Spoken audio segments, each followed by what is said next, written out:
Welcome to another episode of the Checks Over Strikes podcast. I'm your host, Dean, and this is my partner, Craig. So, what do we got on the list of topics today, So Craig? today, just have a few things on the docket, um, which I know people may have some questions about as to what's going on or what to do, and we like to just talk about those things. So if you get people talking about these things, you'll probably open up your mindset or gain some knowledge to make some moves. So I'll get right into it. And I've been talking to other people about this stocks. Is it the right time to purchase stocks, and why? Why do you ask if it's the right time? Because people are assuming, or because of what's going on, people are assuming that we should be maybe going into a recession. I don't know if it feels that way, but there's been talks or some conversations going around saying, stocks, since the whole tariffs situation, and us maybe not being the United States partner in trading, that's gonna either drive up stuff or not drive up, drive down things. So people are talking about, should I purchase stocks now? And some stocks are slipping. So people are just having those conversations whether they should, purchase stock now or wait and see. And just thought I would ask the question. Well, if people are going based off of that, then I don't think it's a good time for them to invest in the stocks because they did no research on these stocks. And yes, news plays a part in it, like the economy. But if you haven't done research on these stocks, then in my opinion, it shouldn't be something that you're looking to buy because now you're just going based off of what you're hearing. You didn't do no research behind it. There's Once you start doing your research and you understand the company and the prices that it's hit, or what, not necessarily what the price hits, it's what you value the company to be worth, then you'll know whether it's a good purchase to buy or not. So if you're just going based off of what you're hearing in the news, then it's the wrong time for you to buy. Yeah, prices are going down, but what does that mean for you? Like, what if it goes down 5-10%, but it's only like off of the all-time high? Like, do you really want to be buying it based off of that? And the whole recession thing, they've been saying we're going into recession. We've been in a recession, or the recession's been happening since like almost end of 2019. So again, this is what news is saying, but you got to really look at the big scope of things, like what's really happening. Yeah, the tariffs are going to have some impact, but how long is that impact going to last? It's the same thing like with the layoffs. Layoffs happen, but then companies are hitting all-time highs. So to me, the best time for you to invest is when you have done your research on that company and it hits a price point that you feel comfortable buying. And that's the reason why I asked, because, like I said, I had a conversation with someone. They're like, "Oh, stocks are at an all-time high, sorry, at an all-time low, and I want to jump in." And it's the same thing. I kind of questioned that person's mindset as to, are you buying stocks for all the right reasons, or are you just buying stocks because of what you've heard? And again, like you mentioned, doing your research, just making sure it's the right time for you to invest, because just because the situation may be dire doesn't mean that you need to jump into a stock, right away. Again, you got to understand the stock itself and understand and the reasons why you're doing it. Because again, most people that do get into stocks think it's a quick hit. I'm gonna jump in and jump out, and the stock market, it's to buy and hold as long as you can, or as long as the stock is doing well. And again, and if you're making money on the stock, that's fine. You could take up the money that you're making if you have plans for it and keep the principal in there. But again, it's buy and hold, just like real estate. Buy and hold. Yes, the stock market is going to go through a lot of ups and downs. That's just how the trajectory goes with anything. So you got to be able to ride the wave. So again, that's the reason why I asked that question, because it's gonna kind of go into, our next topic, and people are also talking about real estate in Canada and where it's going. So just before I kind of looked up this information, the real estate market in Canada since January has plunged 12.7%. The average household, or the average, I guess, house to purchase is approximately $464,000 in Canada. That has gone down 12% since January. So a lot of people, if you're thinking to purchase a home, it may be a good time depending on what province you're in. But another thing to kind of look into is, again, when you're purchasing a home, why you're purchasing it, where you're purchasing it.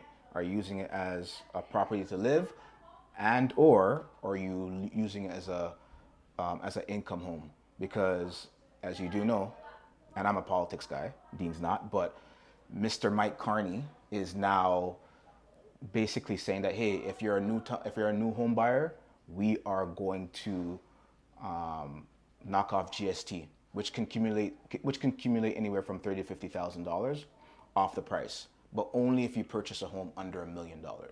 So Only if you purchase under $1 million. it has to be under $1 million. What does it start where you have to pay HST? Because if it's your principal residence, you don't pay HST. So, but that's the thing. Sorry, GST. He's knocking off the GST portion of the purchase. So that's where, and I think it kind of boils down into, okay, again, we're going into another market come April 28th. They are looking to do a all hands down vote. Again, yes, he's the prime minister right now, but for him, it's a smart move for him to do because, again, he is the prime minister. He's been sworn as a prime minister because he became the new liberal, head of the new liberals, but he took Justin Trudeau's job. So now that he has the job, he wants to make sure that, hey, I should have the majority vote. So again, we're going to go back to vote come April 28th. And I know for Canadians, it seems like we're voting every month, how it seems. But I think this is one of the tactics that he's using to try to get even the younger generation. Like I said, his plan is to, give people or create a space for young people to purchase homes. But again, even if you do purchase a home under $1 million, where is that home? Because it's not in Toronto. It's not in Brampton. It's not in Milton. It's not even in Oshawa. So where is this home? Where is this home that you're purchasing? And again, do you think, Dean, this is a ploy to get votes? Because it's coming in and around, time to vote, voting season. So It could be, give or take, but I don't think it's going to drive any more votes than the people that normally vote. Especially if you're trying to get the younger generation in. They're, no shade against them, but they're very selfish. They could care less if you're trying to get votes. It's like, oh, we're getting a new tax break, but they don't even know who's giving them the tax break. So I don't think they really care as to who. But again, that's my opinion. So if we have a difference of opinions, leave it in the comments. And also, if you're still watching up until this point, hit the subscribe button and tell a friend about the Checks Over Strikes podcast. yeah, because as they mentioned, the demand has gone up, supply has not kept pace, and prices are far too high. So he's basically saying that, he is going to announce that the government of Canada will eliminate goods and services tax for the first-time home buyers on homes at or under $1 million. This tax cut will save Canadians up to $50,000, allowing more young people and families to enter the housing market and realize their dream of home ownership. So I think if I was a politician, I would kind of hate to bring this guy up, but I would go the Donald Trump route. Get people to start more businesses, because right now, it doesn't matter what the price of home is; it's the job stability. Yeah. And people are not making enough money, so it's like you can be making $100,000, but $100,000 you can't qualify for the type of home that you want. Yep. But it's a weak economy, because if you really look at it, I don't have enough. It's either A, I don't make enough, or B, I don't have a job. So that means there's not enough jobs or whatever, right? So why not push more people to start businesses that now,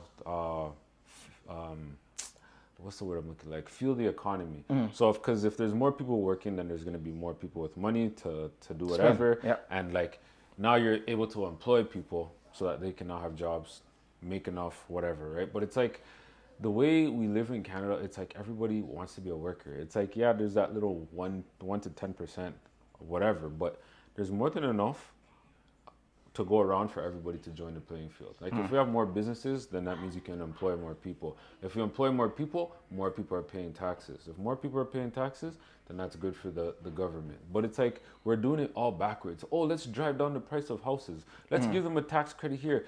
Like, what's 50,000 gonna do for me at just one time? It's not gonna do nothing. 50,000 is literally what you spend in a year to just take care of yourself. That's groceries. Yep. That's your car payment. That's your insurance, and that's your mortgage. That's 1 year. That he's literally saying, I'm giving you a 1 year grace of whatever. But now, if you can say, hey, I'll give you a job that you can now have for the next 5, 10 years, that would be more beneficial to somebody. So when you say create more jobs, would you say? So let me ask this question, because you talked about there's a lot more workers than people that run their own businesses. Do you think, and this is just based off your own experience, do you think that people are just comfortable in their 9 to 5s, or people have ideas but just don't know how to execute them or turn it into a self-starting business? Both. People are afraid to take chances, and I would say I'm gonna call it out. Like, Canadians are afraid to take chances. Like, everything, I'm afraid. I don't know what to start. There's already somebody doing it. Who cares? Start it anyways. You never know what's gonna come from it. And there's this analogy that I heard one time. You go into a grocery store and you see 30 different types of breads. Yeah. You choose the ones that you like. Business works the exact same way. So why are you afraid? It doesn't matter. Like running shoes, there's Nike, there's what's that Adidas, funny one that you wear, the Crocs. Alexander McQueen's Queens. or whatever. And they're not even comfortable, guys. Trust me. They're blown off your foot. There's so many different varieties, but you're literally putting yourself in a box saying, no, I can't do it. But you work a job and you fought for somebody to get that job. Like when Rogers has a hiring spree, there's like 10,000 people outside. It's the exact same thing with business. Yep. The difference between business is your income's not capped. You work in a job, you're capped. And when it gets to a point where it's like, okay, you've been here long enough, we're getting rid of you, bringing somebody else in and starting the process again. So it's like, start thinking outside the box, guys. Like you can't be afraid. Like, if you had this idea, act on it. What's the worst that can happen? Like, as you said, you were working a job, you quit your job and you started something else. And it's like, you're not looking back, crying and saying whatever. But at the end of the day, if you have those skills, you can be able to get back that job if need be. And that's what my mentor told me. And I was always saying, like, why didn't I think about that? Again, if you have those skills that the companies have, if you go do something and it doesn't do well or it fails and you're just like, you know what, I've done my best, go back to that organization. As long as you leave on goodwill, they'll hire you back. Or you can find another organization to work for. I know it's easier said than done, but again, for myself, I didn't want to be in a situation that you can't leave, because you get past that point that, like, what am I going to do at this age? Hard work is hard work. And going back to what you're saying, people being comfortable, they are comfortable. They're comfortable receiving a bi-weekly or weekly paycheck. It's like, yeah, I get my paycheck, it's guaranteed. It's only guaranteed until they say you're fired. Right. Yeah. So it's like, why not bet on yourself? And if you want to play it safe, you have your job, start your business. You have 9 to 5, you have 5 to 9. What are you doing in those hours? Oh, I just want to kick up my feet and watch Netflix. What is that doing for your life? What value is that bringing? Imagine you just started, like, I had this crazy idea of driving here with like this whole big back activities, right? It's like, yo, when I just make, because I baked a cookie yesterday, a cookie skillet. I'm like, yeah, yo. I saw that. Did you say Beanie? Like, I saw. I was probably done. I saw it. I was like, yo, I hope I don't have to tell Dean that to save me peace. But I was like, I thought you were going to the gym. I was like, I was being a good friend. I was like, let me not say nothing. I know this guy has a piece for me. I'm not even gonna ask him. I just saw it. I was like, okay, we'll see. But something like that, if I got to figure out how to get it out of the skillet. But something like that, if I market that correctly, I could sell that cookie for $100. And it's not even to say I'm exaggerating. There's a cookie company online. It's called Last Crumble. And literally they give you this big box. They give you like this pamphlet in there and like this nice packaging for these cookies. Yeah, pull it up on your thing. Last Crumble. Or Last Crumb, I think, or something like that. Last Crumb? Yeah, something like that. And you pay $120 for like 6 or 8 cookies. So it's like you can add like a luxury piece to these things. Like, sometimes just think outside the box. Like, Last Crumb. Sounds edible. Am I spelling it right? yeah, I think that's it. Yeah. This one. Last crumb. Look at this. Like, go down to the thing. Where is it? Last crumb. Don't forget to hit us up because we are it's doing a- some free promotion here. I don't know what you just went to. No, I just But went. yeah, so this is the cookies I saw. But you got to see the what's it called, the How they box. make it? How the box how is? much it costs. So it says shop catalog, core collection. Yeah, go core collection. Let's see if that shows it. Look at that. Add to cart for a dozen cookies, $120. Wow, a dozen for $120? $20, and people are buying this like crazy. Wow. Like, look at the packaging. You get this little pamphlet here, everything. Like, I'm sorry, I'm not buying that for. I'm sorry, guys. Yo. I'm a cookie connoisseurist. I'm not buying 12 cookies for Yo. $120. It has People to. are buying these like crazy, I think that's overpriced. and it's. The presentation is good. Don't get me twisted. Like it But that's what you're paying for. It has me thinking, but I still not. So I'm not it's gonna like, buy. for me, it's like, how do I turn this skillet cookie? Because if I can get out the skillet, Yeah. I have some. I'm buying a box like this. I'm making a fancy. Yeah. And back, yo, it's $100. And it takes me what, $5? It takes me 40 minutes to make and $5 to buy the ingredients. It's like, think outside the box, people. Same thing like Crumble Cookie. Crumble Cookie does a different variety every week, and they're a $1 billion company. What company does $1 billion in cookie sales? No one. These guys are doing $1 billion. Meet the cookies. I like everything about it, but I just don't see myself paying $120 Look for at that, 12. a dozen, Just don't see it. $120, and they don't change the cookies. The same And ones every time. and again, and guys, don't take it from me. It's premium. So if you want to feel a certain way, remember, know, like, and trust. They are building a connection. Not only a connection, but it's premium. If you want to feel that you're getting that best thing, You know what? I'm gonna buy if they ship to Canada. I'm gonna buy this because my IG is gonna blow up when people see this. Be like, yo, I can't. believe it this is guy crazy. bought- I just don't. I'm gonna go shopping for premium treats and I- showing you guys. Because if you guys won't spend it, I will. Like, I just don't see it. I wish you did the Dubai chocolate, the golden chocolate that they had out there.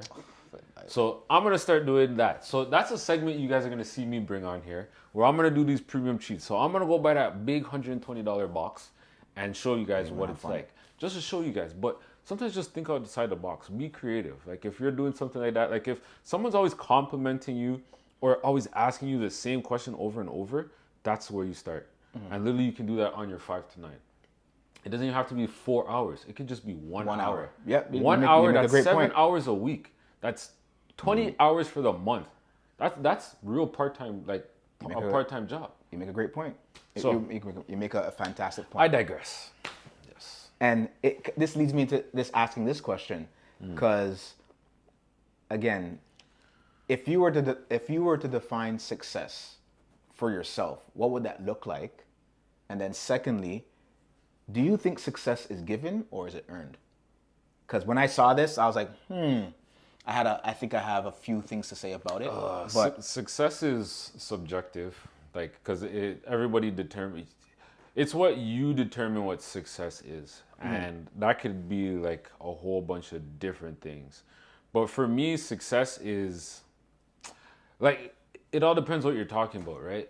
So for me, it could be a completion or a completion of something. Easiest way I can explain it.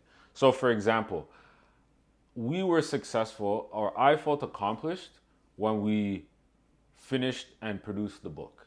That's success to me. Whether Yes, okay. one person bought it or 10,000, it's because I got the thing. It was an idea in my head and it became reality. That's success to me. Success to other people can show up in a whole bunch of different things. Success can be being validated by a loved one or a family member. Like for example, one guy called me. He's like, "Yo, my mom called me and she never calls me, and she said I'm proud of you." And like the way he said it, I could tell like he felt like he was on top of the world after that, because you never hear those things, right? Yeah. So it's like, yo, my mom's proud of me. That's me being successful. Like my business doesn't make 100 million, but she's proud of me for actually starting something, and yeah. getting something done. So success could be, it all depends on who it is. But and then your second question was, is success given or is it earned? it's not really, you have to earn it. It's like they say, don't fall in love with the goal, fall in love with the destination. That's where you have the real fun. Like, because once you hit that goal, the goal's done. It's like me when I used to play video games. I finished the game, I'm like, yes, Now what?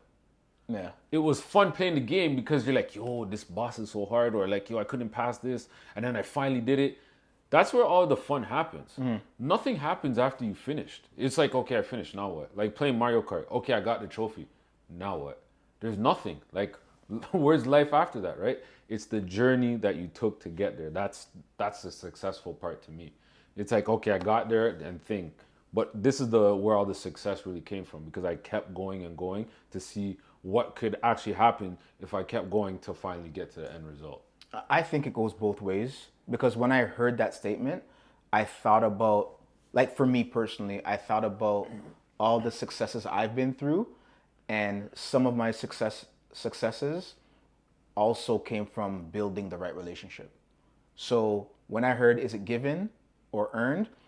It can kind of go both ways, and it could kind of work for you in both factors depending on the situation you're in. Because like I said, I've had successes that I've just been at the right place at the right time, and it was given to me. I may have not deserved it, but who am I? I jumped in the driver's seat and I drove. So, and I think it works in a lot of situations because again, you can have 10 people going for a job. And if I know Dean is one of those 10 individuals and I've known Dean because I've built a relationship with him, more or less I'm gonna go with Dean. It doesn't mean that he doesn't mean that he earned it, right? It doesn't mean that you earned that success or you earned that job. It just means that you're at the right place at the right time and it was given to you because of a relationship that you had. See, in my opinion, I wouldn't call that success though, because you just got the job. Like, what was successful about that? It's like successful that you got the job, like maybe on that end, but I don't see it as being a success story, in my opinion. It's like, oh yeah, I got a job, they gave it to me. That doesn't sound successful to me. But that's the thing. It could be successful because there was 10,000 people lined up for it, and you're thinking, I was successful at getting a job. Yes, I get that part. Yeah. So like I said, when I heard the statement, and I think it could go both ways. I think, and again, when I teach my children, to me, you have to establish relationships in life, especially when you want to go places. You have to establish that relationship because I think without relationships, it makes things hard. You can have that doctrine, that degree, that master, and it may not equate to something because that person doesn't see you in that position for whatever reason, or doesn't see you to be successful because they haven't built a relationship with you.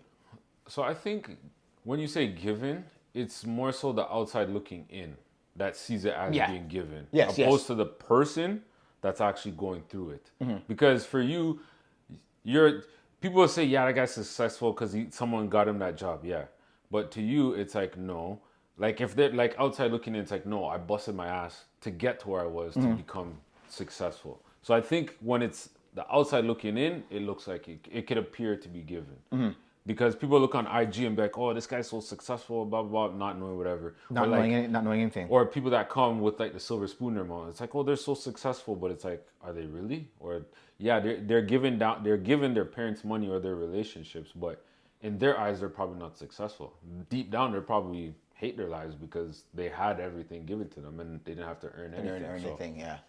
That's my opinion when it comes to. And then even thinking about that, having everything given to you, does that work in your favor? And again, I love how this is going because it just goes into every topic that we're going into. Work ethic.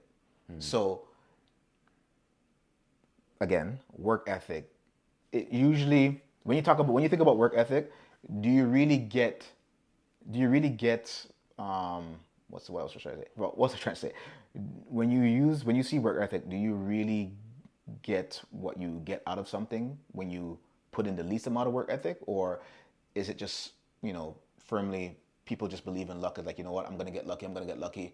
Let me just do a little bit of this and hope I get lucky.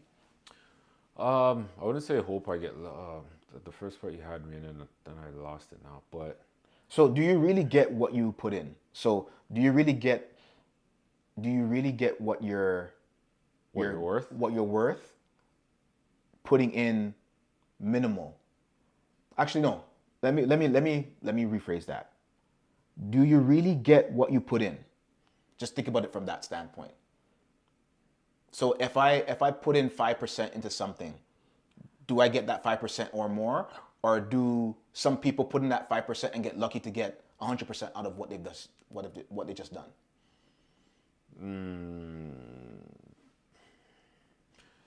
That one you gotta kind of sit in there. But first thought that comes to mind is if you're only putting in 5% effort or worth, so work ethic, like I think I'm kind of stumped on the question. Effort or ethic? No, so okay, so work ethic. They always say you can always tell where someone's going by their work ethic. So how they do the work? How they do the work, how much work they put in, Yeah. So and so on with and so that being forth. said, it kind of ties into what you're saying before, just given to you, or you earned it with the success, right? So if you're in the right space and you're buddies with XYZ in a company, then yeah, you just put in the bare minimum and you move up, right? Your worth ethic Yeah. sucks, but they like, so it can kind of tie back into that. But whatever you input, you're gonna see the results of the output. Like, and if you're in a crappy situation, then you need to get out of it, because you're just gonna sit there just crying back, oh, they don't see my value and blah blah blah. Then that's your time to get out Yep. and go do something else where someone's gonna see your value, and then you're gonna be compensated for that. But if you're sticking around and be like, yo, I bust my ass, I do this, I do that, I go above and beyond, then it's your fault. Like, why are you staying there? And don't say, oh, I can't this, I can't. No, there's no such thing as can't. Like, there's another company that will like you, go to that company, or there's someone else that will do business with you, go to that person. You don't have to stay in that situation. So at the end of the day, it's your own fault. So you can't just sit there and cry over spilled milk. Yeah, and again, the reason why I pose that question is I often see people, and I know I'm not sure if it's just them getting down on themselves. If I've done this, I've done that, I've done this, and still I'm not where I should be, or I've done these 10 things because I was told to do these 10 things, and Let me stop you just I'm because not there a where I thought am. just came. It's your mindset. And if you start talking the negative route, that's all that's going to show up in your life. Oh, no one ever values me, but because you're just always talking like that. But if you start switching the way you talk and start mentally telling yourself, I'm worthy, I can do this, I can do that, you're going to start seeing different things. But if you always think that way, you're literally always going to be digging yourself a grave. And again, you mentioned something that's key, mindset, because I'm not sure if you remember, sometimes I get emotional when things don't go my way. Again, we got into the school board, and just because you get into the school board in anything that you do, because we're partners, it doesn't mean your work is done. Yeah. You get in and you're just chilling until someone, sees your name and says, "Hey, I wanna hire Checks Over Strikes to work on financial literacy." I was often thinking that, man, we're doing so much and we're not hearing nothing back, or you're not getting the emails, or no one's contacting you. But again, it's your mindset, because how it works is some of these individuals they're just really that busy. Sometimes you gotta go into their spaces. Sometimes you gotta call their bluff and make that decision. When you go into a positive situation with a positive mindset, it usually works out or turns out to be a better situation for yourself. Yeah, and people can also just sense your energy too, right? Yeah. So it's like you want to leave a lasting impression on people. So if you go into a room and you're quiet, not smiling, you're gonna go unnoticed. But if you Yeah. come in and you're like, "Hey, everybody, how you doing?" You're gonna be remembered, right? It's Yeah. just the same way, like dress for how you want to be addressed. Yes. So it's like you come in there looking sloppy and whatnot. Nobody's gonna pay attention to you, and it's not just that. Like and I think I talked about in the last podcast the whole millionaire thing. It's Yeah. like the way you dress. It's like, oh, billionaires don't have to do this. They're billionaires. You're not.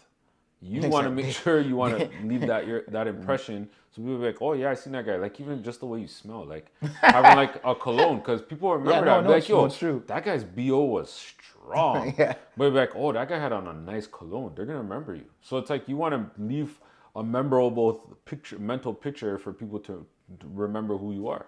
Yeah, no, and that's so true. Again, if I see someone wearing something, I'm gonna stop them, and if it piques my interest, I'm gonna, hey, what are you wearing? Like when it comes to clothing, not what you're smelling like. But at the end of the day, whoever leaves that lasting impression in you, you're more or less going to think about it and wonder. Funny enough, this guy, he was just downtown one day and he seen this guy walking. He's like, "Oh, that's a nice pocket square." And literally they had a conversation. Long story short, because the guy's like, "Oh, do you have a business card?" He's like, "No, I don't have a business card. Let's take a picture together just in case we ever see each other." And they took a picture. Months later, he's in a restaurant having a conversation or whatever with somebody. Then that person leaves and then he sees the guy. The guy sees him and he's like, "Yo, I remember you from somewhere." And then he was like, "I just can't remember where." And he's like, I don't know if the guy said something about a pocket square to him again because he had a nice one, but then pocket square came up. He's like, "Yeah, that's right." And then he found a picture literally of them two from things. So it's like those little things really have an impact on people. Yeah, no, like I said, it's always that lasting impression, and that's what kind of sticks in your head. Just like if you think about commercials and how they market commercials, let's just say McDonald's, the big Archer. When you see it like looking all nice on the TV, and you're like, "Oh, Lee," it drives you to, "I'm gonna actually go get one." But when you go get it, it doesn't look like that. But by that time, they've got you into McDonald's, so you're purchasing something before you leave. So. Lasting impression, guys. Think about it. They always say you never get a second time to make a first impression. Yep. The topics are blazing. We're getting through them quickly. But again, we never... Make sure you subscribe. We never let you go without a few things or a few gems. So we're going to switch up this segment. You know, we do ask, okay, the book of the week, you know, what people are reading, but we decided to change it up and ask what caught my eye this week. And that's a really, really unique statement because I'm trying to think back what caught my eye. Or what did I see that made me stop and think? I was like, wow.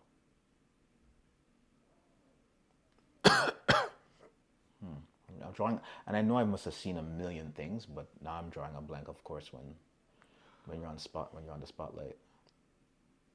Yeah, what did I see that was like, oh, again, I don't know if I want to talk about this, but I don't before I go into it, I don't know, Dean, if you have something, but I have something in my mind.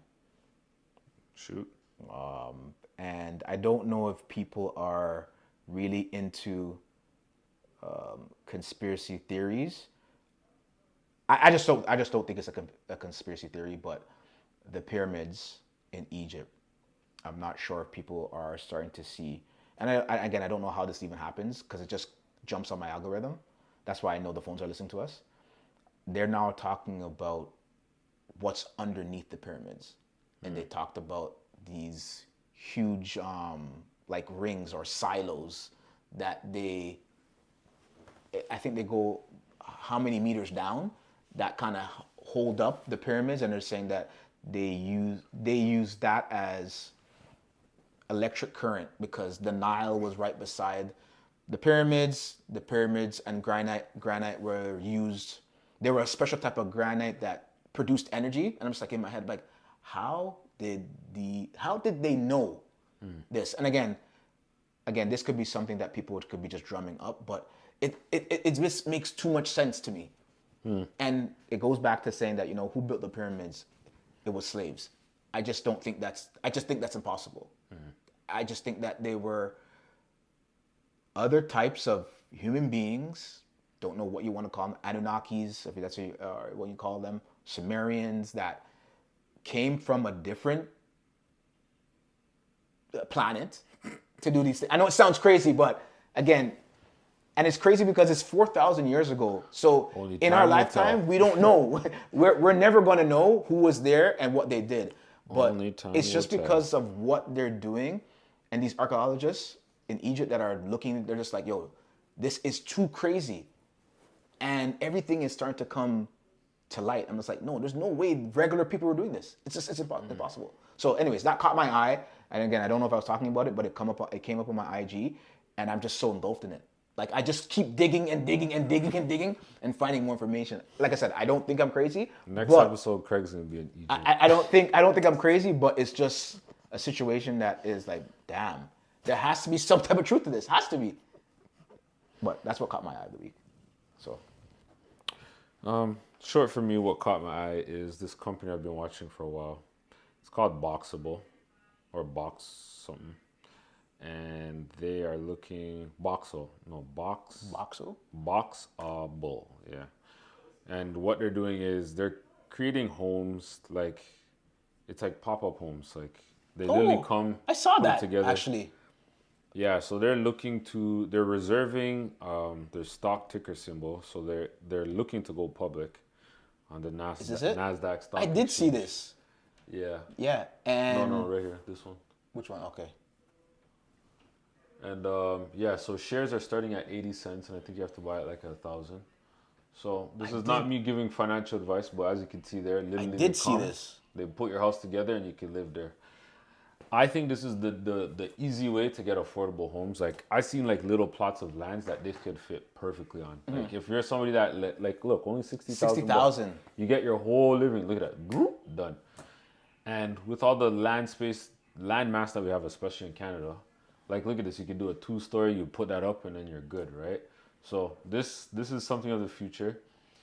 I was gonna invest, but the reason why I didn't is because the revenue is there, but the volume is not there. So it looks good when you look at numbers, but when you take at volume, it's not as high. So think of it, there's gonna be some places that are friendly with building these, but then places like where we live is not friendly when it comes to getting. So yeah, so I was gonna ask you. So this is obviously a company out of the States, correct? Yeah. And another thing that I'm also thinking, it looks good from an investment standpoint because it has me thinking. Because I did see this. Yeah. I just don't know why I didn't remember it. But again, how would that work in Canada? And if the tariffs are coming in from an equipment, aluminum, how does that impact the overall pricing? I don't even know. Look at that, 2,000 2,000 franchises. inquiries. Yeah. So people want this because this literally you can build a home in a day. And Yeah. like I'm thinking like, yo, you buy 20 acres of land and you put these homes there, you literally can have a community. And key word, it's affordable. Affordability is what is key. Look at this. Everyone little has to piece, live 20 somewhere. grand. And it's like that's like gonna be the future of like building homes. Don't be surprised if Elon takes this and brings this to Mars. Literally just pack up a spaceship with these. Yeah. Bloop, bloop, bloop. Put houses up. You know what's crazy? Going back to that movie I was talking about last week, Mikey 17 or something like that. Yeah. I remember.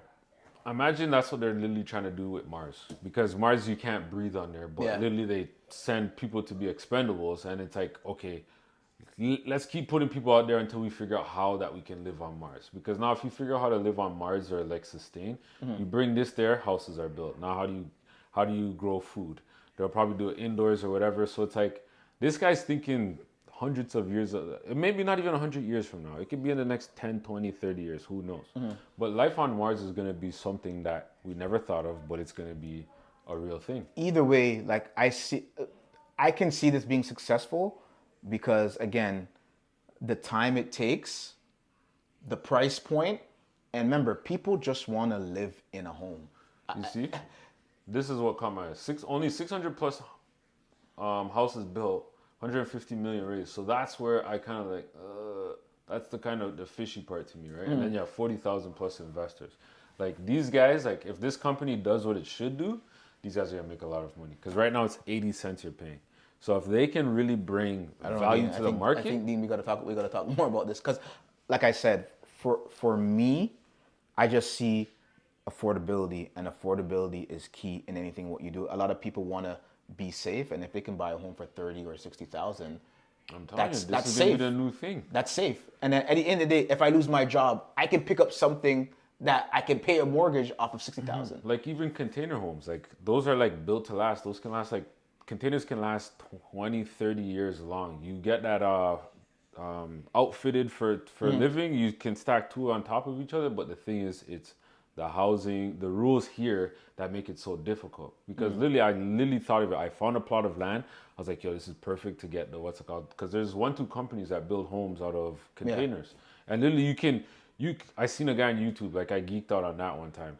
This guy put like 4 containers together, and his house was amazing. I was just like, I I can couldn't imagine. believe it. Yeah. But it's like things like this, it's innovative, but you guys want to say, oh, $50,000 for the housing market.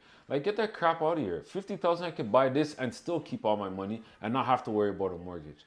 But you have to remember, banks and the government, they're all in hand in cahoots hand. with each other when it comes to Canada. Yeah. Other places, maybe not so much, but the banks always have the government's back, and the government always has their back. So it's like they're always working in cahoots with each other. Because this right here, this is how you stop the housing problem. This is how you get rid of homelessness. This is how affordable living for people. We have so much land mass, but we want to build $1 million homes that nobody can afford. Make it make sense.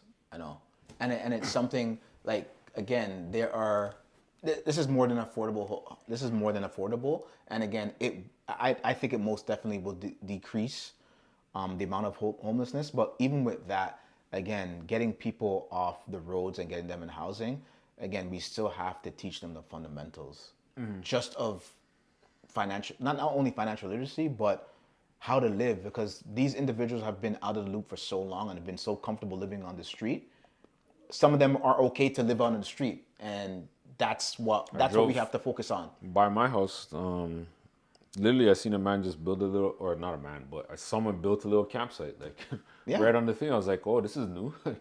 And that's what people are going to do. Yeah. Right? They're going to do what it takes. Some people don't even want to go into shelters. They don't feel comfortable. By the Costco, the new Costco, like if you're driving on the highway, there's literally like a little camp area for like 3-4 people that are probably staying there.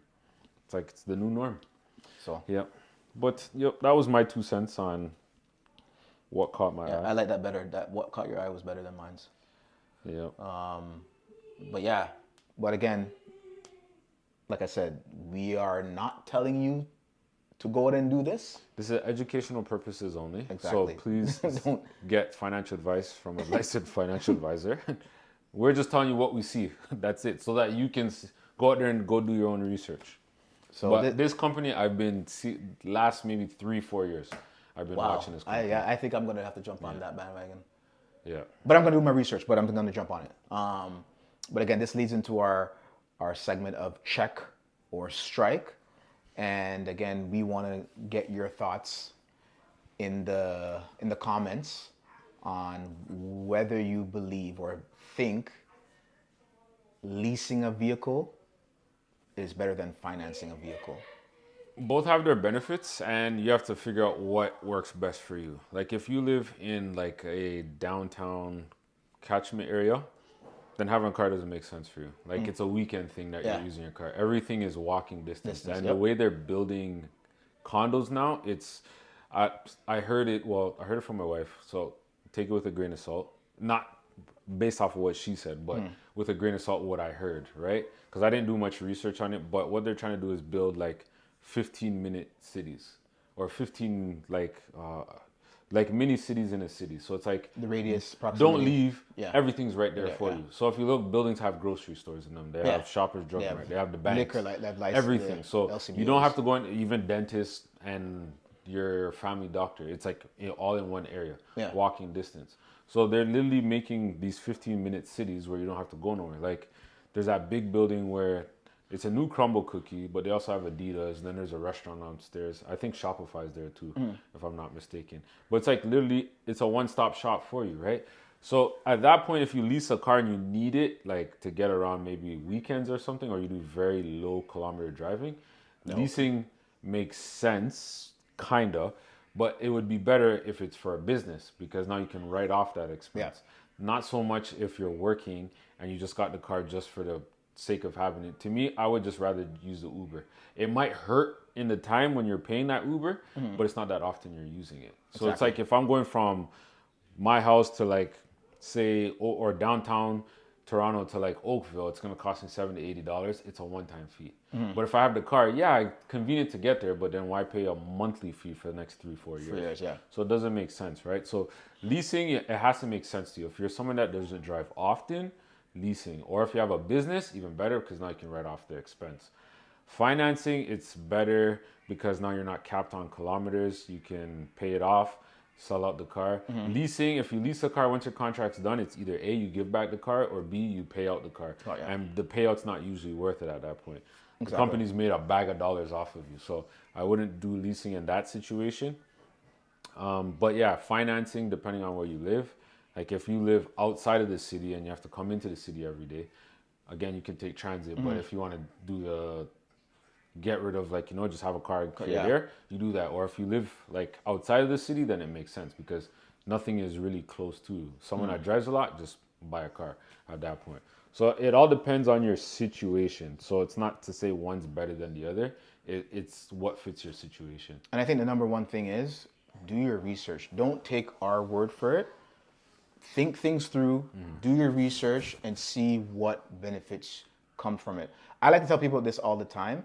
Take a simple blank piece of paper, do a line through it with a T, and then put pros on one side and cons on one side. And just think about it. Write it out. Usually when you think about things or you write it out and you see it visually, you're like, oh, shoot, this actually makes better sense. Or do it with somebody.